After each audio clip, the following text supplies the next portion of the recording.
বিভিন্ন সময় ভয়াবহ ভূমিকম্পে বিশ্বজুড়ে প্রাণ গেছে লাখ লাখ মানুষের। 2 দশক আগে ইন্দোনেশিয়ায় হওয়া বিশ্বের সবচেয়ে বিধ্বংসী ভূমিকম্প ও সুনামিতে প্রাণ যায় 2,83,000-এর বেশি মানুষের। 9.1 মাত্রার সেই কম্পন অনুভূত হয়েছিল অন্তত 14টি দেশে। 2010 সালে হাইতির ভূমিকম্পে নিহত হয় 1,60,000 মানুষ।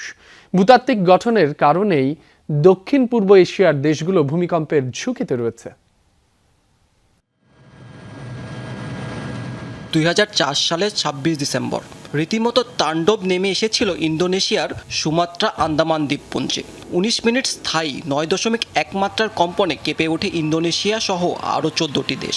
আঘাত হানে সুনামি। প্রকৃতির ওই তাণ্ডবে প্রাণ যায় 2,83,000-এরও বেশি মানুষের। এটিকেই বলা হয় বিশ্বের স্মরণকালের অন্যতম ভয়াবহ ভূমিকম্প। 1 বছর পর আরেকটি বিধ্বংসী ভূমিকম্প অনুভূত হয় কাশ্মীরে। পাকিস্তান ও ভারত দুই দেশে নিয়ন্ত্রিত ভূখণ্ডেই 7.2 মাত্রার ভূমিকম্পে প্রাণ যায় 87,000-এরও বেশি মানুষের।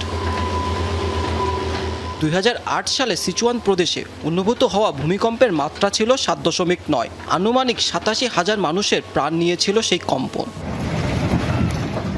নেপালে 2015 সালে স্মরণকালে শক্তিশালী দুটি ভূমিকম্পে প্রাণ হারায় প্রায় 9,000 মানুষ।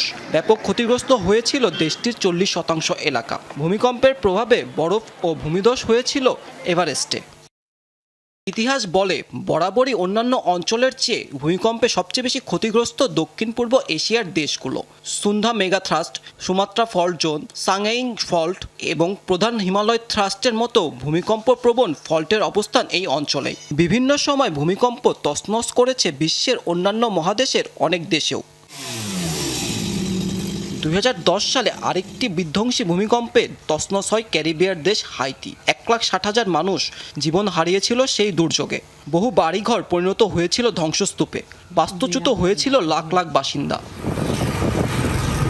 চলতি বছর কয়েক দশকের মধ্যে শক্তিশালী ভূমিকম্পে কেঁপে ওঠে মিয়ানমার। প্রাণ যায় কয়েক হাজার মানুষের। 7.7 মাত্রার সেই কম্পন অনুভূত হয় দক্ষিণ পূর্ব এশিয়ার অন্তত 7টি দেশে।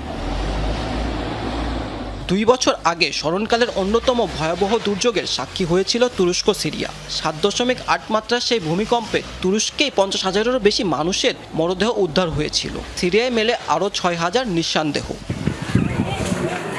এছাড়াও ভূমিকম্প প্রবণ হিসাবে পরিচিত আফগানিস্তানেও নিয়মিত অনুভূত হয় কম্পন। চলতি বছরে একাধিকবার ভূমিকম্প হয়েছে দেশটিতে, যাতে প্রাণ হারিয়েছে কয়েক হাজার মানুষ। মাহমুদ সাকিব, যমুনা নিউজ।